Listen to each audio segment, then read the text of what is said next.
Self-discipline is when the desire to become the highest version of yourself outweighs the desire for cheap pleasures. The secret to self-discipline is to avoid environments that make it difficult and create environments that make it effortless. Welcome back to Creedcast, the podcast where we talk everything faith, mindset, and self-improvement. I'm Josh K.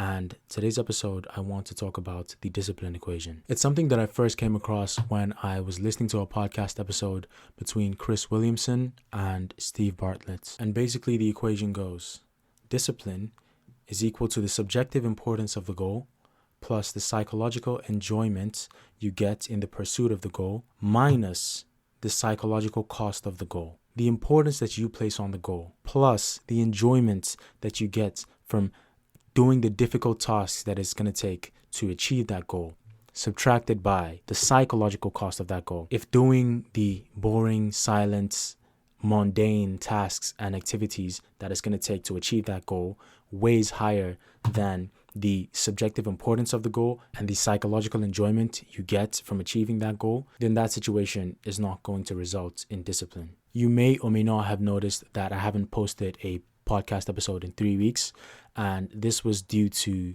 one, a lack of discipline, and two, procrastination, which is a result of not having discipline, and also getting caught up in other things. So I put off recording and scheduling and planning the episodes so much that I got caught up with exams, and when it was time for me to record the episodes, I didn't essentially have the time now that I was busy with exams. And essentially it's a realization that if you do not have discipline, things will crumble. In a previous podcast episode, I've spoken about motivation and about how some people are motivated intrinsically. Some people are motivated by things outside of themselves, like their life circumstances or goals they'd like to achieve for other people. And realizing that motivation itself is not the end all is something that I needed to come to terms with, because I feel like when I started this journey, it was a burst of motivation and a hint of discipline. And what it takes ultimately is not motivation, but discipline to see through what I've started. The most important thing that we need to remember is a lot of what we want, a lot of the results that we want are behind the actions that we are running away from. I was listening to this podcast with Alex Hormozy, and he was talking about how people will have uninformed optimism and informed pessimism. So when you are learning about a new venture or you're getting into something new, you don't know what it takes. You don't know the reality and the work that it takes to achieve the result that you are desiring. But the end goal, the result, is glamorous. So it's easy for you to be optimistic about that opportunity. Let's say it is affiliate marketing. You've just heard about affiliate marketing and you can hear it can make you $10,000 per month. And now that optimism is uninformed because you're not aware of what it takes to actually achieve that goal. And most people get into things, they get into these business ventures, they get into these ideas and they start working at them. And when they realize that, oh, it's going to take more work than I thought, it's going to be harder than I thought, or I may not be as disciplined as I thought I was, and many other things that, bring a reality check to the situation, they realize that, okay, this may not be as easy as I thought it was going to be. And at that moment is when you are actually in the best position to be optimistic, because now you are aware of the drawbacks that come with this situation. You are aware what it is that actually stops you from achieving what you want to achieve. And it's very easy to draw back because this is where most people fall off. They're like, okay, I thought it was going to be easy. It's not easy. Okay, I'm going back. And then they jump onto the next thing to see the optimism and be uninformed. It's like now from that affiliate marketing, they jump into crypto, or they think it's not crypto. Now it's Forex, and now Forex is a scam. And now it's real estate. And it's just many different things when we're supposed to be getting to the point where once we are informed about what it takes to do something, then we become optimistic. And the message I got from that is really to stop being fickle. Having a fickle mind is something that even the Bible speaks about. The Bible says a double-minded man is unstable in his ways. And if you're looking to achieve a goal, you're looking to make progress in something, you're looking to build something, you can't just look at it and then realize that it's going to be harder than it takes and move on to the next thing. And I've seen myself do that with many other things. I wanted to start a personal brand on YouTube. I wanted to make YouTube videos. So I was doing prank videos. I was doing many different things. I switched from that. I wanted to start running a business. and I tried, I did my business plan, I drew everything up, and then I hopped into something else. And it comes to a point where you have to realize a lot of these things work. You just have to stick with it for long enough. You just have to not give up on the thing in the first place. We've all seen the picture of the guy digging at the shovel and he's going further into the tunnel. And right when he's about to hit the gold or the diamond, he turns back with his shovel in his hand or his axe. And as you know, corny as that picture is, it really is true. And it's like, oh, you know, sometimes I think when I come on this platform and I say these things in these episodes that I'm repeating the obvious. But a lot of times the obvious is what we need.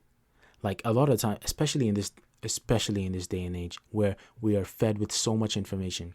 Every reel has the 5 tips to give you this, or every short has 10 tips to do this and 10 tips to do that. We're drowning in information, but we are in desperate need of wisdom. And I don't want to be a person who adds to the noise. So if somebody's listening to this, if you listening to this right now, should not aim to fill your mind with information. You need to focus on applying wisdom and principle into your life, which is what I'm trying to do and what I'm doing. And that's really the only thing that works. It's the same way you can bring somebody who doesn't know about the gym, doesn't know about tracking your macros, tracking his calories in, let's say, Africa, for example, and then bring somebody else who is tracking his macros, is watching his calories, and he's counting everything. And this person in Africa has an amazing physique, but he's just, in his day-to-day, it involves heavy physical work. And the other person, it involves going to the gym and lifting physical weights. At the same time, they're both going to tell you the importance of training. They're both going to tell you the importance of lifting, of burning more calories than you eat, and being more active than the food you consume. Both of these people know the importance of all that. They didn't need to see each other's information or know what the other person was doing. The truth really is the truth. So you don't need to watch 100 reels or 100 videos to know the truth or to have principle in your life. All you need to do is actually live and focus on applying the wisdom, and the rest falls into place. Why do you think there's so many similarities between successful people? They were driven for a ridiculous amount of time and they worked harder than anybody else. These similarities, nobody sat them down to tell them, oh, you could do this because of this, do this because of that. It's because they were driven. They weren't focused on getting all the information they could possibly. They were focused on doing what they wanted, what they needed to do to achieve the result that they wanted. And that's where we need to be in this information age. I'm a victim of it myself, which is why I'm saying this with such conviction. It's very easy to just inform yourself. I watched so many videos on how to blow up on YouTube or how to get your first 1,000 subscribers or without ever starting a channel. Imagine that. For months on months on months, I didn't make a single video. I was just watching videos on how to make videos. So if we're talking about what really matters, taking action is the most important thing. Another realization that I came to was the results that you're seeing in life are a result of your actions. You deserve your life right now. A lot of times I think to myself, why don't I have the subscribers? Why don't I have the income that I want? It's the input that I'm putting in. If you don't like the results that are coming out, you have to change what you're putting in. There comes a point where we have to realize that the world is not out to get us. There's not some boogeyman or YouTube algorithm shadow banning your videos, or like the market is just saturated, or all these excuses that we come up with. A lot of times it's just our output that is not good, or it's not good enough to generate the desired results.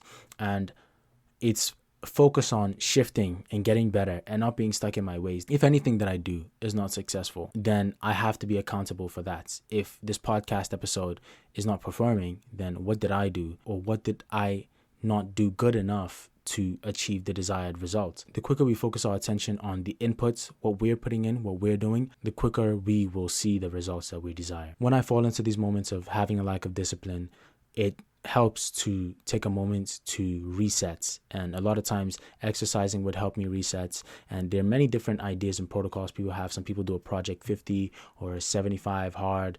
Some of these challenges that they do consistently on a day-to-day basis to help them stay motivated, stay disciplined, and break new habits. or break old habits and introduce new habits. I have this 1-page template that I use. It's a checklist of 5 or 4 things that I use. It basically helps reset that negative feedback loop that you're in. It consists of you just drinking some water, doing a couple of push-ups or some physical activity, going outside for a certain amount of time, and journaling. It's just like a protocol that will help you get out of that state of mind, because sometimes we get into these thought patterns and it's hard because it's like a snowball. It just keeps going and going, and the first bad thought leads to the next one and the next one. So this is just a good way to reset and pull yourself back and remind yourself of your goal, of your vision, and push yourself and put yourself back on the right track. That's been it for today's episode.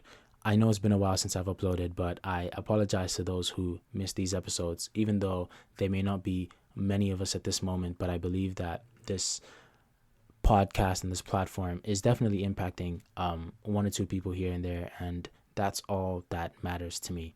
So thanks for listening. Don't forget, we have a Discord in the description with other people if you'd like to join the community and chat with other people, have some accountability, have some people to throw off ideas and bounce ideas off of. That's been it for today's episode. Remember, belief is just the beginning.